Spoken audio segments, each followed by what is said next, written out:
आज मैं फिर से उस ऊपरी कमरे में जाना चाहता हूं और आपके साथ मिलकर यीशु के यहूदा इस्करियोती के साथ हुए दुखद और काफी त्रासद मुलाकात पर करीब से नजर डालना चाहता हूं। हम फिर से यूहन्ना 13 में हैं, जहां यीशु ने अभी अभी यह प्रकट किया है कि 12 शिष्यों में से एक उसे धोखा देगा और बाकी शिष्यों को इस समय बिल्कुल भी अंदाजा नहीं है कि वह कौन है। असल में वे पूछ रहे हैं, प्रभु क्या मैं हूं? अब आप खुद से यह सवाल पूछे बिना नहीं रह सकते कि यहूदा ने जो किया वह क्यों किया। जब उसके पास यीशु पर विश्वास करने के कई मौके थे, तो वह यीशु के खिलाफ क्यों हो गया और उन्हें उन लोगों के हाथों क्यों सौंप दिया जो उनकी हत्या की साजिश रच रहे थे। खैर, मैं व्यक्तिगत रूप से मानता हूं कि यीशु के साथ यहूदा के विश्वासघात के कम से कम 3 कारण थे। पहला कारण था उसका धन के प्रति आकर्षण। अब 12वें अध्याय में जब मरियम ने महंगे इत्र से यीशु के पांवों का अभिषेक किया था, तो आपको याद होगा कि यहूदा ने इसका विरोध किया था। उसने कहा, आप जानते हैं, बेहतर होता कि उस इत्र को बेचकर पैसा गरीबों को दे दिया जाता। मुझे इसमें कोई संदेह नहीं है कि शायद कुछ अन्य शिष्यों ने भी सहमति में सिर हिलाया होगा। यह बहुत समझदारी की बात है। यहूदा बड़ा दयालु है। लेकिन यूहन्ना अपने सुसमाचार में 6ठी आयत में जोड़ते हैं कि उसने यह इसीलिए नहीं कहा क्योंकि उसे गरीबों की परवाह थी, बल्कि क्योंकि वह चोर था और पैसे की थैली उसके पास रहती थी और उसमें जो कुछ डाला जाता था वह उसमें से निकाल लेता था। सोचिए जरा, वर्षों से वह अपने साथी शिष्यों से पैसे चुरा रहा था और तो और यीशु से भी चोरी कर रहा था। यह तो चर्च के पवित्र स्थान से भजन या बाइबल चुराने से भी बुरा है। तो सुनिए, यहूदा को गरीबों की कोई परवाह नहीं थी।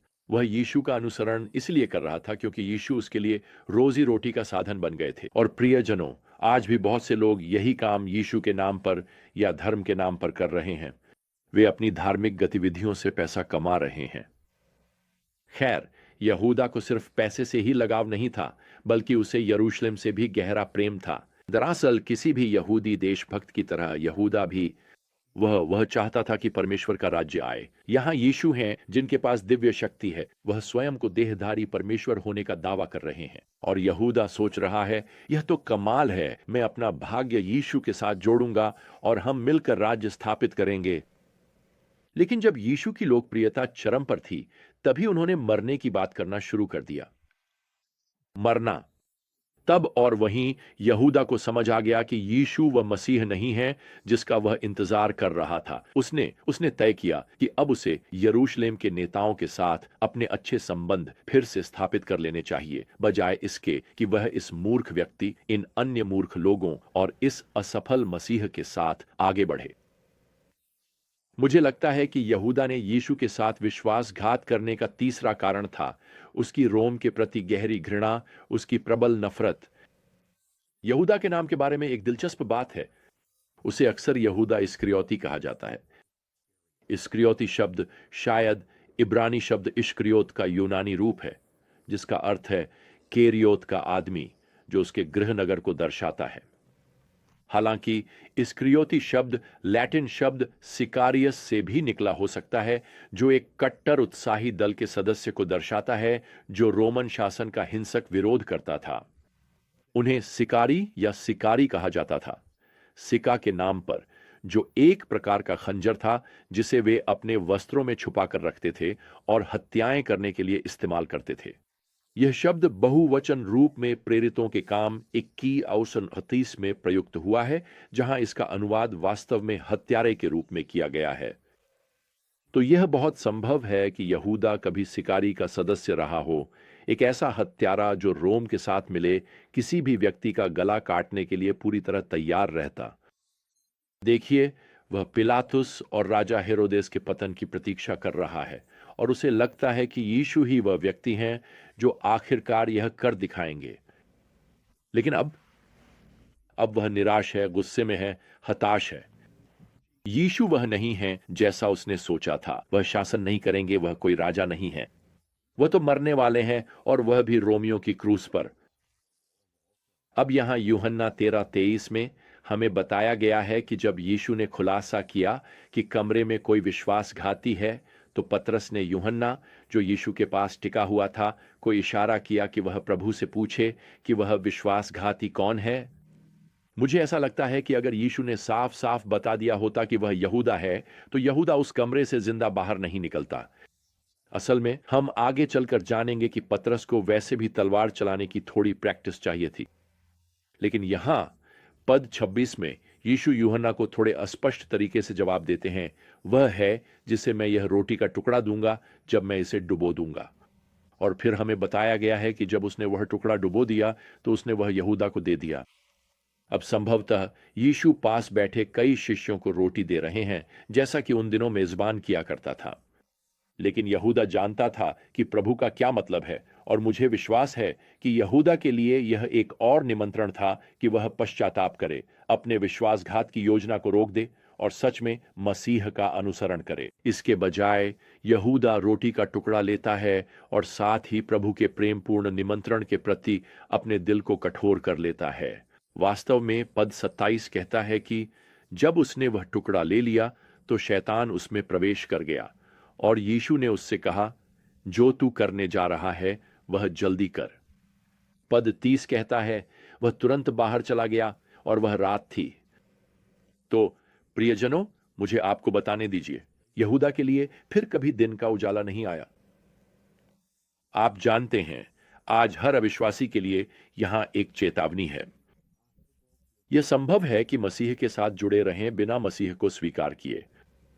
आप जानते हैं, यह संभव है कि परमेश्वर की बातों और परमेश्वर के लोगों के साथ जुड़े रहें बिना परमेश्वर की संतान बने। अब विश्वासियों के लिए भी यहां एक चेतावनी है।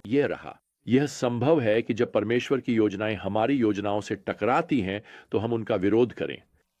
देखिए, यीशु ने यहूदा को निराश किया है, लेकिन यीशु अन्य शिष्यों को भी निराश करने वाले हैं। वे सब जल्द ही यीशु के गिरफ्तार होने के बाद पहाड़ियों की ओर भागने वाले हैं। तो मैं आपसे एक सवाल पूछना चाहता हूं, क्या आज परमेश्वर आपको निराश कर रहे हैं? क्या उनकी योजनाएं आपको चौंका रही हैं?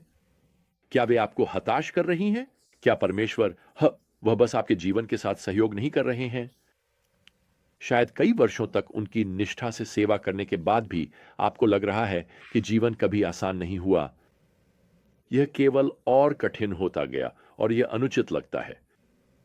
अपनी किताब डिसअपॉइंटमेंट विद गॉड में फिलिप यांसी अपने पारिवारिक मित्रों वुडसन परिवार की कहानी बताते हैं। वुडसन परिवार के दो बच्चे थे, पैगी और जोई। दोनों का जन्म सिस्टिक फाइब्रोसिस नामक बीमारी के साथ हुआ था। पैगी और जोई चाहे जितना भी खाना खा लें, वे हमेशा दुबले पतले ही रहे। वे लगातार खांसते रहते थे और सांस लेने में कठिनाई होती थी। और दिन में 2 बार उनकी मां मेघ को उनके सीने पर बलपूर्वक थपथपाना पड़ता था ताकि बलगम साफ हो सके।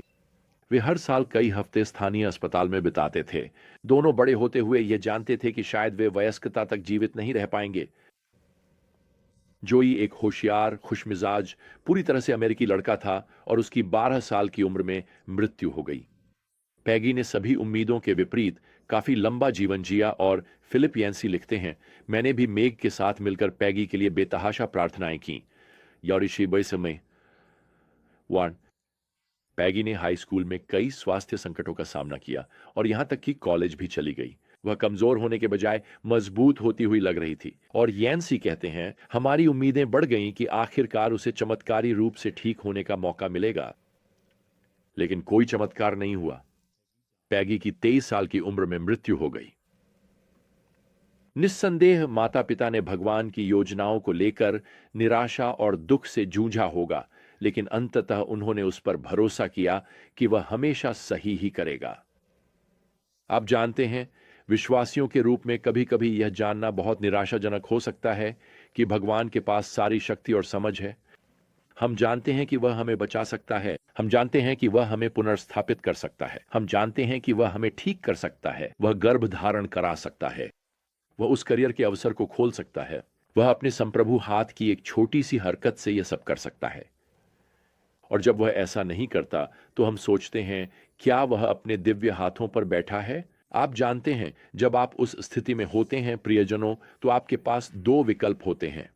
एक विकल्प है उस अभियुक्त की आवाज सुनना जिसने 2000 साल पहले यहूदा से जो कहा था, कुछ ऐसा ही, तुम जानते हो, प्रभु ने तुम्हारी उम्मीदों को तोड़ दिया है, वह तुम्हारी अपेक्षाओं पर खरे नहीं उतरे, उन्होंने तुम्हारा जीवन कठिन बना दिया है। तो क्यों ना यहूदा, तुम अपना जीवन फिर से अपने हाथों में ले लो। शायद आज तुम्हारे साथ विश्वासघात हुआ है। तुम इस स्थिति के दूसरी ओर हो। शायद शायद तुम इस निष्कर्ष पर पहुंचे हो कि तुम्हें थोड़ी बदला लेने की अनुमति है। कम से कम थोड़ी सी नाराजगी तो बनती है। याद रखो, यीशु जानते थे कि यहूदा क्या करेगा, और फिर भी अद्भुत अनुग्रह के साथ उन्होंने यहूदा के पैर धोए। जब यहूदा सैनिकों के साथ गेतसमनी के बगीचे में आया, तब प्रभु ने उसे अपना मित्र कहा। तो पहला विकल्प है कि आप अपने जीवन का नियंत्रण खुद संभाल लें।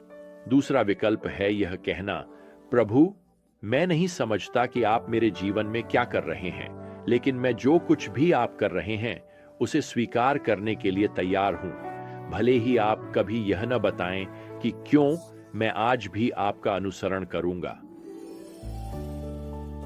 तो जब तक हम अगली बार ज्ञान की यात्रा पर मिलें, प्रियजनों, प्रभु यीशु मसीह का अनुग्रह, परमेश्वर का प्रेम और पवित्र आत्मा की संगति आप सभी के साथ बनी रहे। आमीन।